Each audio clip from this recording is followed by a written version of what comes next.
Risk-aware culture. The culture of an organization can be hard to define, but it generally reflects the attitudes and behaviors of everyone in management. It shapes how individuals act in different situations and sets expectations for their behavior in all circumstances. A strong risk culture stems from shared values, attitudes, and behaviors that align with the organization's risk management goals.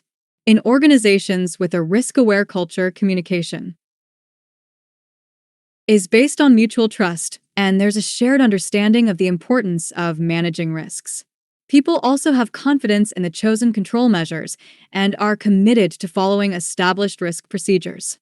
According to recent research by the UK Health and Safety Executive, HSE, the key elements of a risk-aware culture are leadership, involvement, learning, accountability, and communication, forming the acronym LILAC. Developing a culture where effective risk management is part of everyday work is a long-term goal for many organizations. For example, if an organization wants to improve security awareness, it could launch a campaign highlighting risks and how to manage them. To be effective, this campaign should use various communication methods and incorporate the LILAC principles. Activities might include risk awareness training, posters, site inspections, reporting systems for defects, and distributing informational materials like leaflets and brochures. For OA, risk-aware culture refers to an organizational environment where employees at all levels understand the importance of risk management and actively integrate it into their daily decision-making processes. It emphasizes awareness, responsibility, and proactive engagement with potential risks to achieve organizational goals effectively. Key characteristics of a risk-aware culture include shared understanding. Employees and management recognize the organization's risk appetite and understand how their roles contribute to managing risks. Open communication. Risks are openly discussed, with employees encouraged to report potential risks without fear of blame or retaliation. Proactive risk management. Risks are identified, assessed, and addressed before they escalate, rather than reacting only after issues arise. Leadership commitment. Senior leaders model and promote the importance of risk management, ensuring it is embedded in strategic planning and operational processes. Continuous learning. The organization regularly reviews past incidents, learns from them, and improves its risk management practices. In a risk-aware culture, the focus is on balancing risk and opportunity. Employees understand that taking risks is necessary for growth, but those risks must align with the organization's overall objectives and risk tolerance. A risk-aware culture is achieved by LILAC. Leadership. Strong leadership within the organization in relation to strategy, projects, and operations involvement. Involvement of all stakeholders in all stages of the risk management process learning. Emphasis on training in risk management procedures and learning from events accountability. Absence of an automatic blame culture, but appropriate accountability for actions communication. Communication and openness on all risk management issues and the lessons learned. A risk management program can only succeed if the organization's culture supports it. For this to happen, the organization needs a risk-aware culture. Senior management plays a key role in fostering this culture by setting clear risk management goals and demonstrating their commitment through both verbal and written communication. Senior management must also be actively involved. This includes participating in training to fully understand their responsibility for managing risks. Risk specialists should act as advisors, and there should be systems in place to provide employees with updates on decisions that impact them. A learning culture is essential for a risk-aware environment. It helps organizations identify and correct poor risk behaviors. Analyzing incidents in detail and providing clear feedback are crucial steps. Workshops on risk-related topics are also an important part of building this culture. Accountability is critical, but it should not lead to a blame culture. The organization should shift to a just culture, where accountability is balanced with fairness. When incidents happen, management should show empathy and encourage employees to report issues without fear of personal blame or punishment. Lastly, strong communication is key. Senior management must ensure that risk information flows freely. This includes welcoming reports from employees and external sources and sharing updates on risk performance regularly. Barrier: lack of understanding of risk management and belief that it will suppress entrepreneurship. Action: establish a shared understanding, common expectations, and a consistent language of risk in the organization. Barrier: lack of support and commitment from senior management. Action: identify a sponsor on the main board of the organization and confirm shared and common priorities. Barrier: seen as just another initiative, so relevance and importance not accepted. Action: agree a strategy that sets out the anticipated outcomes and confirms the benchmarks for anticipated benefits. Barrier: benefits not perceived as being significant. Action: complete a realistic analysis of what can be achieved and the impact on the mission of the organization. Barrier: not seen as a core part of business activity and too time-consuming. Action: align effort with core processes and achievement of the mission of the organization. Barrier: approach too complicated and overanalytical, risk overkill. Action: establish appropriate level of sophistication for risk management framework and undertaking risk assessments. Barrier: responsibilities unclear and need for external consultants unclear. Action: establish agreed risk architecture with clear roles and accepted risk responsibilities. Barrier: risks separated from where they arose and should be managed. Action: include risk management in job descriptions to ensure that risks are managed within the context that gave rise to them.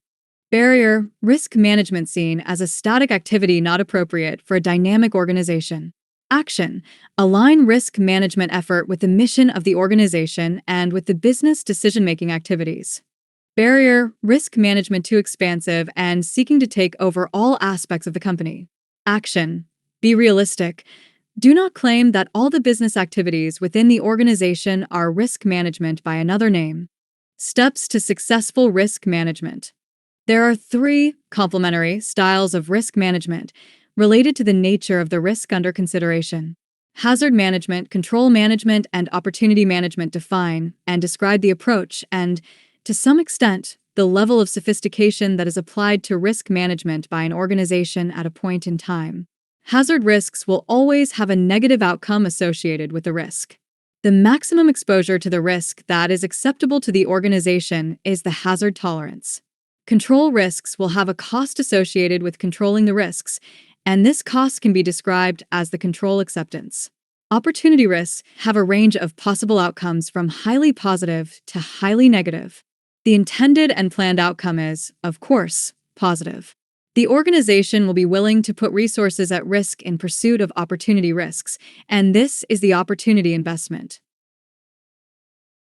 The type of risk under consideration helps determine the style of risk management that will be applied. However, some risks may need to be managed using all 3 styles of risk management at different stages in the life cycle of the risk. In summary, the 4 styles of risk management can be viewed as follows. Compliance management, based on fulfilling legal obligations, such as health and safety hazard management. Total cost of risk, approach developed by the insurance world. Control management, based on the internal control approach of internal auditors. Opportunity management, interface between risk management and strategic planning. The hazard tolerance, control acceptance, and opportunity investment are the values that the organization is willing to put at risk. These 3 components added together are the risk appetite of the organization and represent the total acceptable risk exposure of the organization.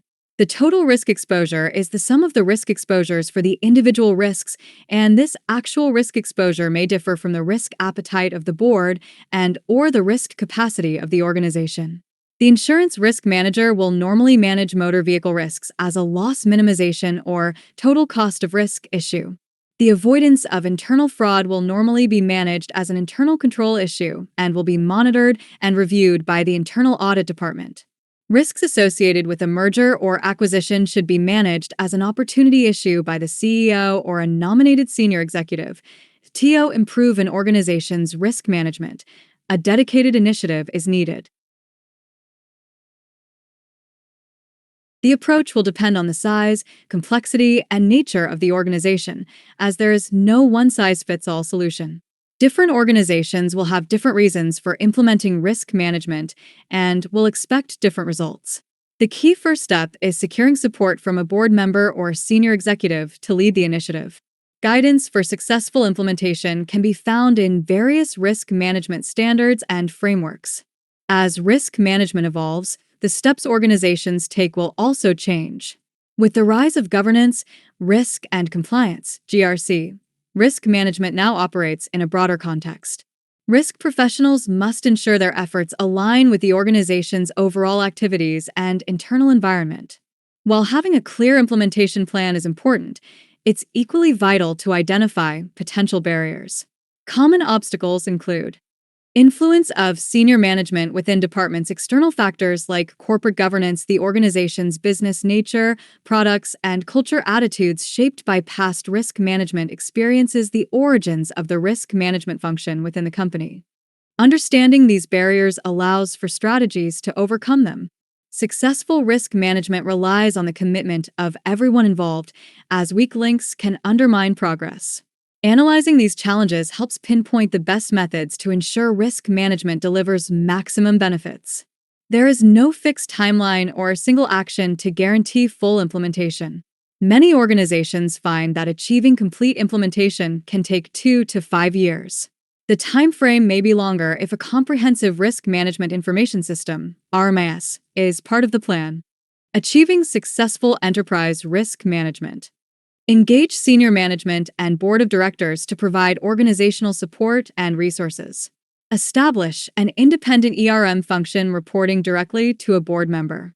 Establish the risk architecture at executive and board levels, supported by internal audit. Develop the framework that incorporates an appropriate risk classification system. Develop a risk-aware culture fostered by a common language, training, and education. Provide written procedures with a clear statement of the risk appetite of the organization. Agree monitoring and reporting against established objectives for risk management. Undertake risk assessments to identify accumulations and interdependencies of risk. Integrate into strategic planning, business processes, and operational success. Contribute to the success of the organization by delivering measurable benefits. Measuring an organization's risk culture can be challenging, but it's essential. Audit committees often ask how seriously different departments or locations approach risk management. While it's easy to provide a general, qualitative answer, quantitative measurements are necessary to pinpoint weak areas and plan improvements. The Canadian Criteria of Control, COCO, framework is one way to measure risk culture. Another method is for the audit committee to assess the level of risk assurance provided by specific units or divisions. Risk culture can also be evaluated by examining the organization's risk maturity, which provides measurable insights into its risk awareness and management practices. The quality of a risk management policy and the details in risk guidelines or protocols can also reflect the organization's risk culture. For many organizations, improving risk culture is a strategic objective, particularly when weaknesses in risk awareness are identified. Improving risk management processes alone doesn't guarantee a better risk culture. For example, enhancing internal audits might boost compliance, but won't necessarily strengthen the organization's risk culture. True improvements in risk culture should lead to better risk assurance and greater overall benefits. Frameworks like ISO 31000 emphasize the importance of understanding an organization's context, external, internal, and risk management, because context is closely tied to risk culture. Similarly, both the COCO and COSO frameworks focus on the control or internal environment, which are key indicators of risk culture and awareness. A better risk culture can lead to improved risk performance by enhancing the organization's internal environment, control environment, and risk management practices. Using tools like the Balanced Scorecard helps align risk management with the organization's broader strategies, making it easier to embed risk management into daily operations and foster a risk-aware culture. Risk Awareness Campaign. Risk management has been integrated into the organization through 3 main steps: a risk awareness campaign, new risk identification processes at the directorate level, and ongoing improvements to existing risk processes at the strategic level. The awareness campaign aimed to help staff understand their responsibilities regarding risk. At the directorate level, introducing risk registers was done collaboratively and inclusively. Strategically, the corporate risk register is being further developed to improve risk control and provide clear evidence to the board that risks are being effectively managed. Risk maturity. Risk maturity in enterprise risk management, ERM, reflects how effectively an organization incorporates risk management into its operations, decision-making, and culture. It demonstrates the organization's ability to recognize, assess, manage, and monitor risks systematically. The concept also gauges how well risk management aligns with organizational goals and how deeply embedded it is within the corporate structure. An organization's risk maturity is often evident in its leadership and governance. When senior management and the board actively support risk management, it reinforces its importance across the organization. This commitment fosters a culture where employees at all levels understand their role in managing risk and are encouraged to take ownership. A mature risk culture emphasizes communication, where information about risks flows freely and transparently, enabling informed decisions. And fostering accountability. Processes and frameworks also play a crucial role in risk maturity. Organizations with higher risk maturity have standardized procedures that are consistently applied across all departments. Risk management becomes an integral part of strategic planning, operational workflows, and project management, ensuring that risks are considered at every decision-making level. Over time, these practices evolve through continuous improvement, driven by regular reviews and feedback. Achieving a high level of risk maturity benefits organizations in multiple ways. It enhances their ability to anticipate and respond to risks proactively, leading to better resilience in the face of uncertainty. Stakeholders, including investors, regulators, and customers, gain greater confidence in the organization's stability and foresight. Ultimately, a mature approach to risk management positions the organization for long-term success by aligning risk management with its broader strategic objectives. Risk management activities, along with the organization's risk structure, strategy, and protocols, should align with its core business processes. When risk information flows effectively through the risk management framework, it can generate several key benefits. These include meeting mandatory obligations, providing assurance, improving decision-making, and enhancing the efficiency of core processes, summarized as MAID Superscript 2. Many risk management standards emphasize not only managing threats, but also leveraging opportunities. Managing risks in specific areas, like projects, has evolved into a specialized field with its own guidelines. To maximize the value of risk management, organizations need to decide whether their efforts will focus on strategy, projects, operations, or a combination of these. This decision helps integrate risk management into the organization's broader activities, ensuring it becomes a natural part of daily operations rather than a separate task.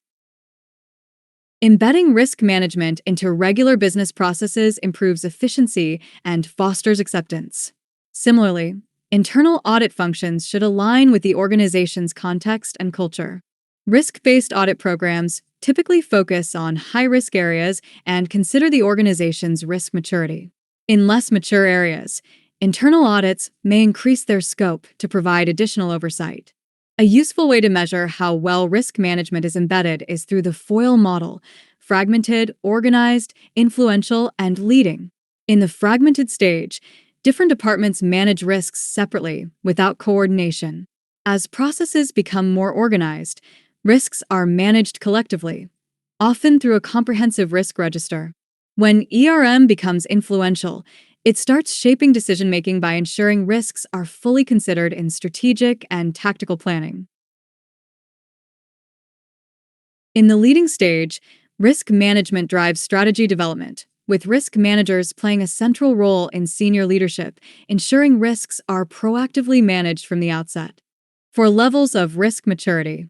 Level 1. Status for NS naive. Level 1 organizations are unaware of the need for enterprise risk management and/or do not understand the benefits that will arise. Characteristics: FOIL fragmented.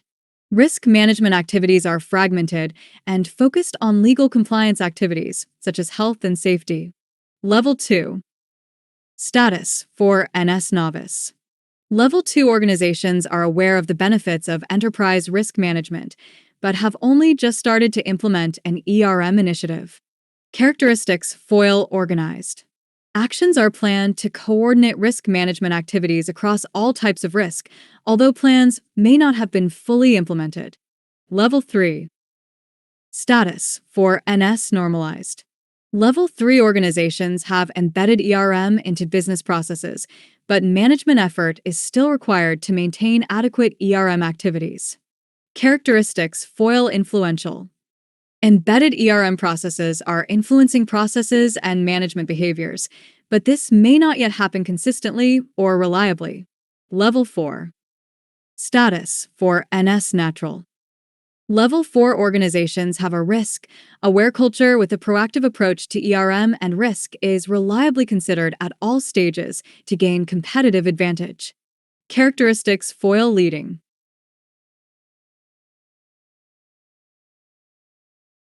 Consideration of risk is a substantial factor in making business decisions, and decisions about strategy are led by ERM considerations. Risk maturity can be measured by looking at how well risk management is integrated into an organization. The more mature an organization's risk management practices, the more they become a natural part of daily operations. A risk maturity model helps assess how advanced these practices are and the benefits that can be achieved. Risk maturity is not just about the sophistication of risk management, but also about how processes and capabilities are developed and applied. In organizations with low maturity, risk management is informal, and there may be a blame culture or a lack of accountability when things go wrong. Resources allocated to manage risks may not be appropriate for the level of risk faced. As an organization matures in risk management, it begins to adopt more structured processes. There is open communication and learning, and risks are better managed with support when needed. However, if an organization becomes overly focused on risk management processes, it may hinder its ability to make effective decisions, leading to a reliance on rules rather than judgment, and people may become overly cautious. The 4 levels of risk maturity, known as the 4NS, naive, novice, normalized, and natural, describe an organization's progression. A naive organization is unaware of the need for effective risk management, while a novice organization recognizes this need but has not yet made significant improvements. As the organization matures, it moves to a normalized stage where desired behaviors are achieved, and finally, at the natural stage, risk management becomes automatic and embedded in the organization, with minimal effort needed to maintain it. The level of risk maturity an organization reaches depends on its risk exposure and the effectiveness of its risk management processes. While achieving higher risk maturity can bring benefits, it doesn't always guarantee greater sophistication or better results. However, organizations often set the goal of improving their risk maturity as part of their overall strategy, and using a risk maturity model helps guide this process. Models like the COCO framework or the EFQM model focus on improving the risk culture and strategy to ensure good risk management.